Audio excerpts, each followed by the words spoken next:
Ever wondered how economists predict recessions, analyze inflation, or design government policies? Behind every major decision, there's an economic model. Today, let's explore the top economic models everyone should know. Let's start small, with microeconomics, the study of individuals and firms. The demand and supply model explains how prices settle where buyers and sellers agree. Consumer choice theory shows how we maximize happiness with limited money.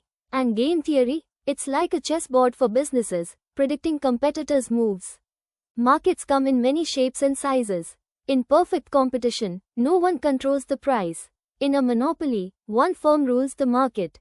And in oligopoly, a few powerful firms compete, like telecom or airlines. Zooming out, macroeconomics studies the whole economy. The ISLM model links goods and money markets. The ADES model explains inflation, unemployment, and output. And the Phillips curve shows, lower unemployment often means higher inflation. Why do some nations grow faster? The Solow growth model says, growth comes from capital and technology. The Roma model adds, innovation drives progress.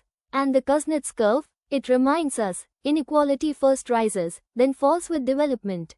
In global economics, the Ricardian model shows why countries trade, specialization brings efficiency. The CAPM model links risk with return for investors.